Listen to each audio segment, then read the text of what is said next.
Willkommen zu Coffee Break German. Welcome to the Coffee Break German Show. Ich bin Marc. Und ich bin Olivera. Wie geht's dir, Olivera? Mir geht's sehr gut, danke. Wie geht's dir, Marc? Sehr gut und sehr froh, dass du hier bist. Ich bin auch sehr froh, hier zu sein. This is Oliveira's first episode of the Coffee Break German Show. And in these weekly episodes, we're helping you take your German to the next level, one coffee break at a time. If you're listening to the podcast version, make sure to subscribe to whichever channel you're listening on. And if you're watching the video version, which exists, we have a video version of this, Absolutely. then make sure to subscribe to our YouTube channel. Of course. Also, was machen wir heute, Olivera? Today, we're looking at something that a lot of German learners find difficult, cases. Cases. Also, los geht's. Los geht's! So one of the things I think that is most difficult about cases for native English speakers is that in English, we don't really see cases in a sense. They exist, but we don't see them because we don't have to change words or use different articles. But in German, even from an early stage, we do. Genau. So in German, even when you've just started learning the language, you would say things like, ich möchte bitte einen Kaffee, ordering a coffee. And there already you're using a different case. You're using the accusative case, adding an ending. Yep. So it's all around when you're starting to learn German even. But we will go through each case individually. Don't worry, we're not going to run through all of this. Let's begin with the sort of basic case, the most normal one, shall we say? Genau, der Nominativ, the nominative case. Okay. And this is what we use for the subject of a sentence. For the subject of a sentence. We are going to be using some grammatical terms in this episode. We have to because we're talking about cases, obviously. And when we're using these grammatical terms, don't worry too much about them if you're not familiar with them. But we will try to explain and put things in the context of English because that's where certainly I'm starting from. So let's think about the nominative case as the subject of the sentence. So let's take a sentence like, the teacher teaches. Genau, der Lehrer unterrichtet. So here, the teacher is the subject of the sentence. It's the person doing the action. The teacher teaches. I am speaking in English at the moment. Ich spreche Englisch. So ich is the subject here. Exactly. So the subject of the sentence is the nominative case. Okay. Genau. So you said, der Lehrer unterrichtet.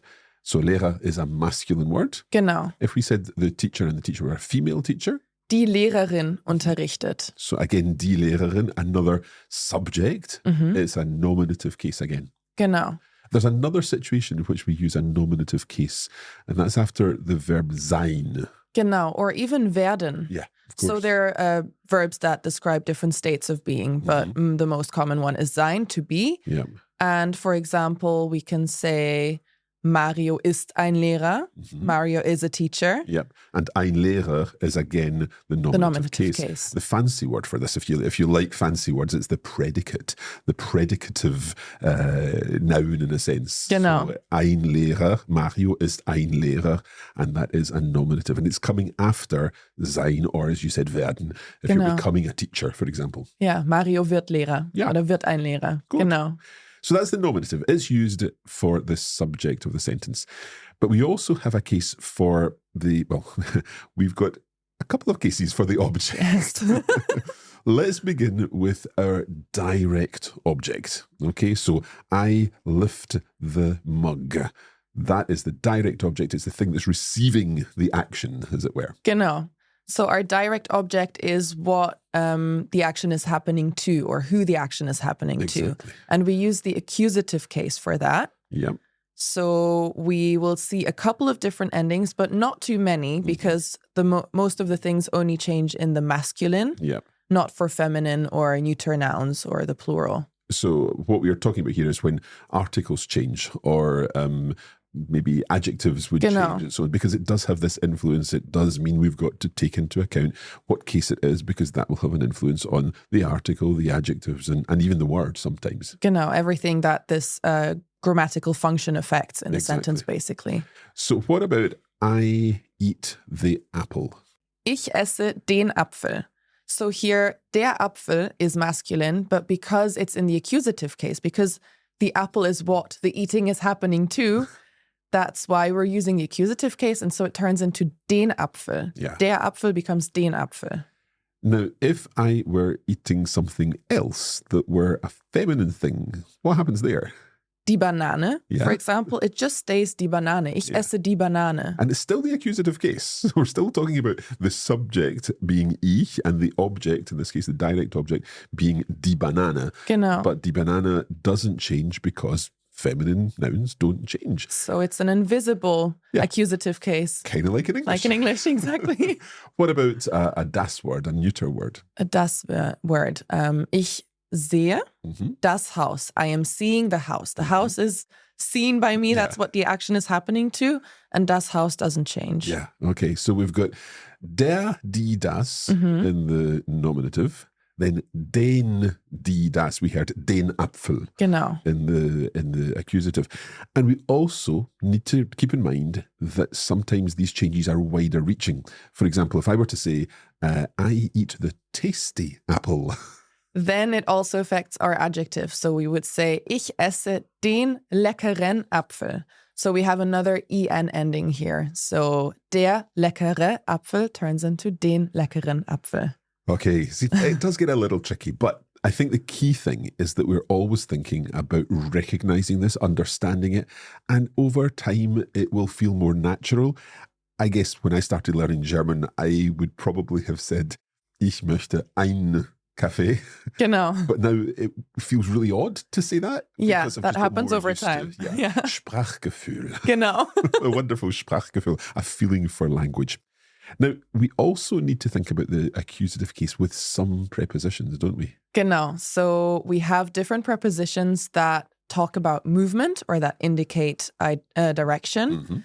For example, we have in. Mhm. Some of these prepositions will be used with different cases, but when we talk about movement, we have things like in or auf. So when I'm saying, ich fahre in den Urlaub, I am going on holiday, it indicates that I am moving from one place to the other, and that's why we're using the accusative. Yep.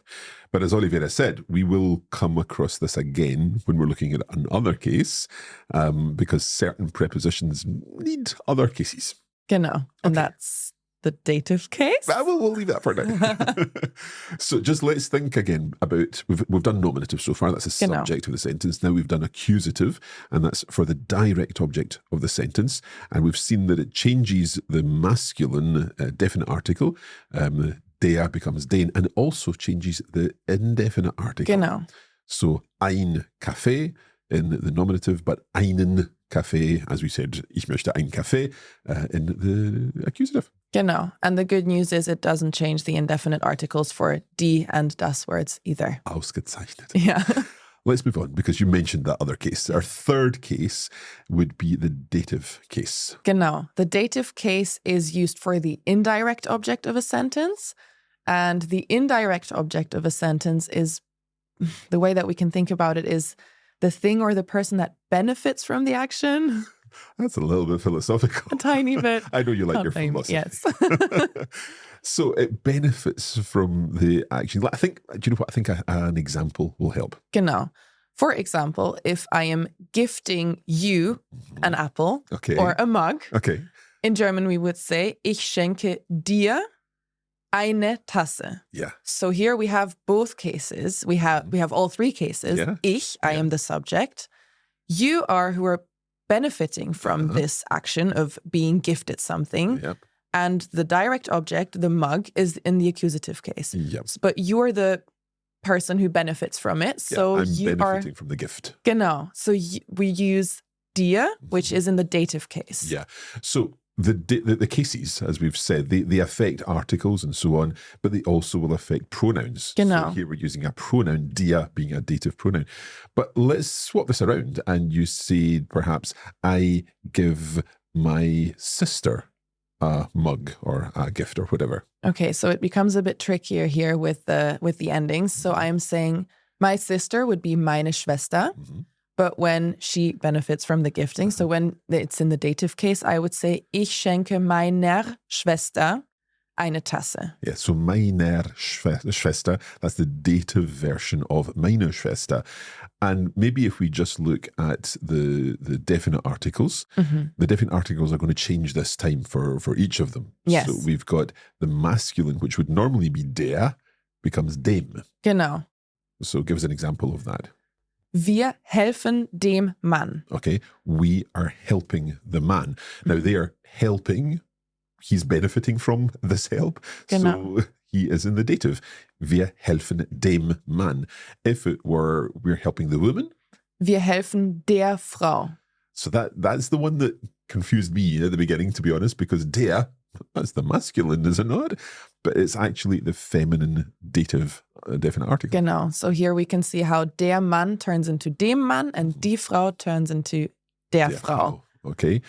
And then finally we have, well, in the singular, we have the neuter. Genau. For example, wir helfen dem Kind. So das Kind is neuter and it also turns into dem. So if that helps you to remember and our learners to remember as well, it's dem, der, dem. Yeah. And we also have plurals, which would be? Den. Den. D-E-N. So wir helfen den Kindern. Genau. Okay. Right. So far, so good. That's dative. And there's lots more that we can say about the dative. We will say one other thing, and that's about these prepositions. Genau. So this is where we come back to the prepositions that we saw with the accusative case about movement. Here, for the dative case, we talk about location. So, just opposite of movement, we talk about being somewhere or being located somewhere. Yeah. And this is where it can get a little complicated because you could be, for example, I remember Andrea always talked about dancing in places. Exactly. I remember too. You could be dancing in a room and that's your location. Or you could be dancing into the room and that's your movement. Yeah. So dancing into the room, that would be accusative. Genau. But dancing in the room, then that would be dative. Genau. So as the example, we had ich tanze in den Raum, and that indicates movement. That's the accusative case. Or ich tanze im Raum. Yeah. That's the dative. And it's important to note here that in dem becomes im. So the two kind of merge. The preposition in and the dem merge into im. Yeah. If I were to say in dem Raum, would you go, you can't say that? No, it's not wrong. It's just not used that much. Yeah. But if you want to emphasize in dem Raum, I am dancing in that room, then that would be totally fine. That's expected, actually. Good. Yeah. Okay. So nominative, subject, accusative, direct object, dative, indirect object. And then we've got one more case. And this is a case that we don't often talk about in the early stages of learning German. But I think there's a bit of I don't know, fake worry built up about it because it's not that difficult. And it's the genitive. I think the fake worry comes from it not being used that much in spoken German, but it's still really important to learn because we use it to talk about possession or we use it to talk about cases like in the English language when we want to say of. So for example, if I'm saying this is the mug of my sister or this is my sister's mug, then I say, das ist die Tasse meiner Schwester. Yeah, so meiner Schwester, which sounds as if it could be dative. Genau. And that's why often in the German language, in spoken German, not in this case, but in many other contexts, the genitive is being replaced by the dative. So maybe that's why the genitive is not talked about that much. Yeah. I'm thinking we have something similar in English where we do change a word slightly. We add an apostrophe S. So for possession. For possession, yes. So this is the man's mug. Yeah, would be in German. That would be different in German. We would say, das ist die Tasse des Mannes. Yeah, so des Mannes, that is the mug of the man. Genau. Das ist die Tasse des Mannes. And you'll notice that man then also changes to Mannes, and sometimes with masculine words. Genau. And neuter words. We have a change in the actual word itself. If it was the mug of the child or the child's mug, we would say, das ist die Tasse des Kindes. Des Kindes, yeah. Depending on what the word or the noun ends in, we have an ES or S ending.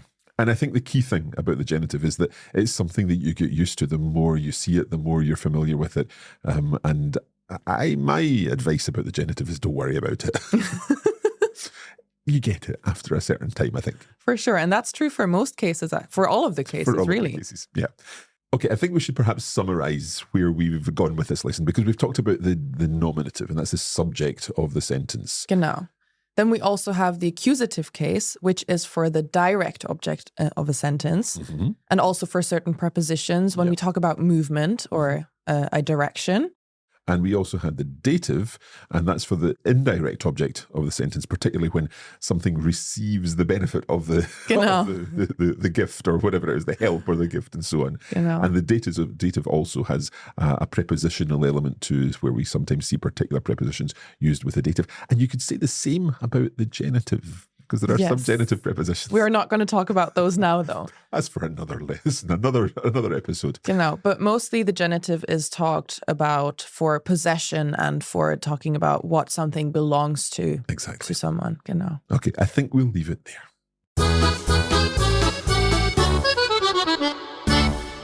So we hope that you have enjoyed this lesson. If you would like more examples and to see all of this information written down along with some handy, useful graphics to help you remember those cases and how the articles work with the cases, then you can find our blog article on this topic, and there's a link in the description of the podcast episode. If you'd like more help with your German, you can always subscribe to our regular free email lessons as well. For that, just visit coffeebreaklanguages.com/German and look out for the next mini lesson in your inbox. Absolutely. We will be back soon with another podcast lesson for you. For now, vielen Dank und bis zum nächsten Mal. Happy coffee breaking. Tschüss.